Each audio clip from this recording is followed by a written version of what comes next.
Assalamualaikum warahmatullahi wabarakatuh. Kenalkan, nama saya Fikri Septendri Nuryanto dengan 3 digit NIM terakhir 104 dari Teknologi Rekayasa Otomasi Angkatan 2024. Kali ini saya akan membahas ADC, yaitu Analog to Digital Converter. Ini adalah prinsip dasar ADC, yaitu ada sampling, kuantitasi, dan encoding. Pertama, analog to digital converter atau ADC bekerja dengan mengubah sinyal analog menjadi data digital melalui 3 proses utama. Proses pertama adalah sampling, yaitu pengambilan nilai sinyal analog pada interval waktu tertentu sehingga sinyal kontinu menjadi discrete dalam domain waktu. Setelah itu dilakukan kuantisasi, yaitu pembulatan nilai amplitudo hasil sampling ke level-level discrete yang tersedia, yang menyebabkan adanya error kuantisasi.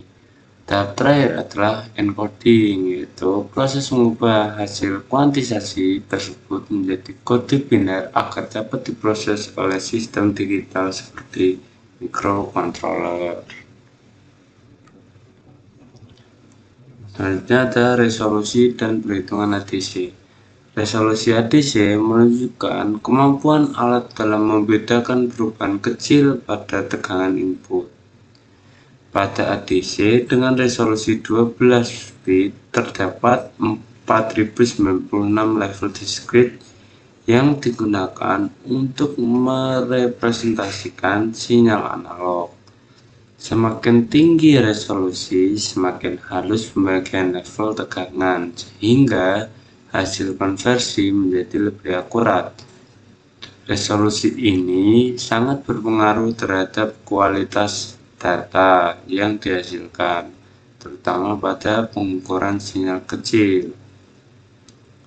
Ini adalah rumusnya ADC sama dengan Vin per Vref kali 2 pangkat N per 1. Rumus ini digunakan untuk mengubah tegangan analog menjadi nilai digital.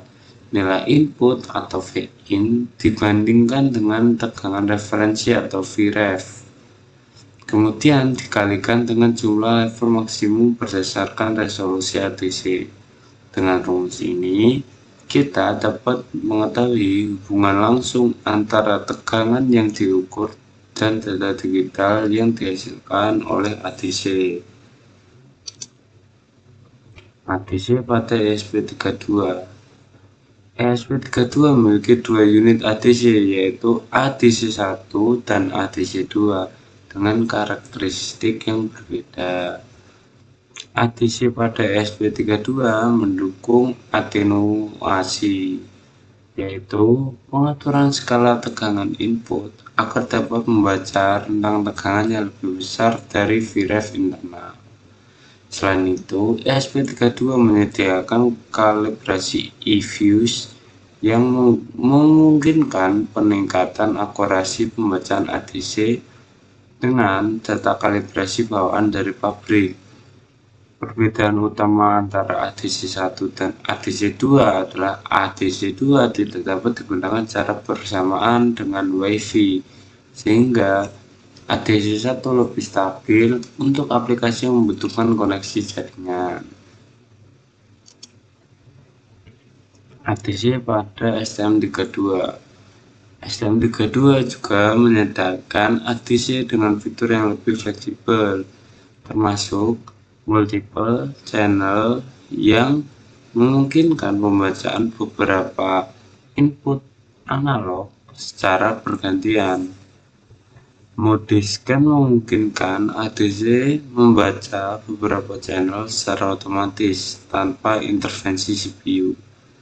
Selain itu, terdapat fitur analog watchdog, yaitu mekanisme untuk memonitor nilai ADC dan memberikan interrupt jika nilai melebihi batas tertentu. sehingga sangat berguna untuk sistem monitoring atau proteksi. Teknik filter dan DMA pada ADC. Untuk meningkatkan kualitas sinyal hasil ADC digunakan berbagai teknik filtering seperti moving average atau low pass filter yang berfungsi untuk mengurangi noise pada data pembacaan. Selain itu, penggunaan direct memory access atau DMA memungkinkan data ADC ditransfer langsung ke memori tanpa membebani CPU, sehingga sistem menjadi lebih efisien dan cocok untuk aplikasi real-time atau sampling dengan kecepatan tinggi. Selanjutnya, analog to digital converter atau ADC merupakan komponen penting dalam sistem embedded yang berfungsi mengubah sinyal analog menjadi data digital agar dapat diproses oleh microcontroller. Proses ini melibatkan tahapan sampling, kuantisasi, dan encoding yang menentukan hasil konversi.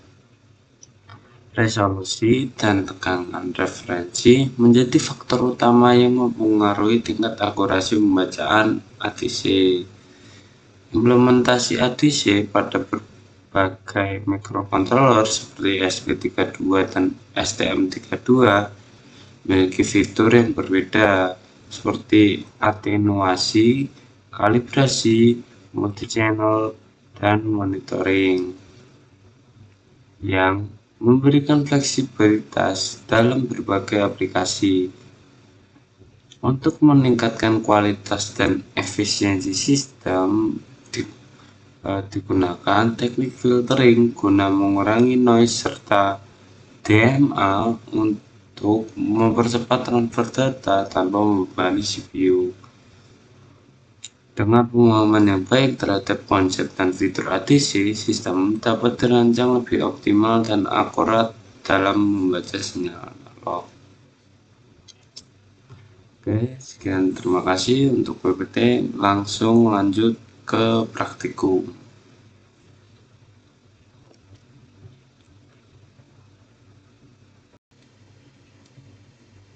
Nah, ini untuk percobaan pertamanya. Jadi ADC yang menggunakan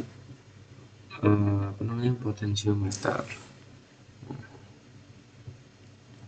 Nah, ini seperti ini. Jadi saat potensi diputar, nah nanti ini kecepatannya. Nanti tampilannya akan berubah. Nah, di sini tampilannya akan berubah sesuai dengan putarannya. Seperti ini. Nah, diputar dikit-dikit, nilainya akan naik perlahan dan mentok di 4095. Nah, jadi putarannya ke kiri, terus ke kanan lagi, mentok di 4095. Itu untuk yang percobaan pertama. Nah, seperti ini. Nah, jadi saat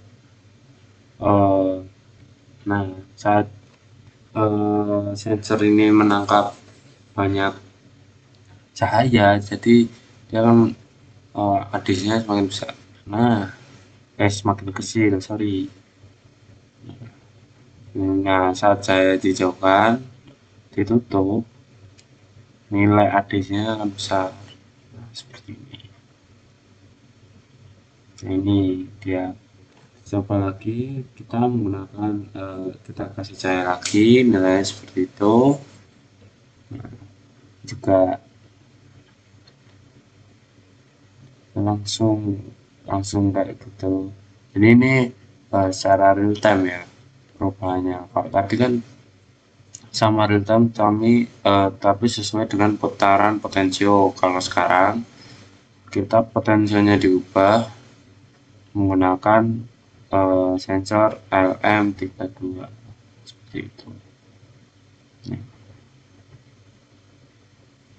Oke, seperti itu. Eh, Sekian dari saya. Mohon maaf jika ada salah kata. Wabillahi taufiq wal hidayah. Wassalamualaikum warahmatullahi wabarakatuh.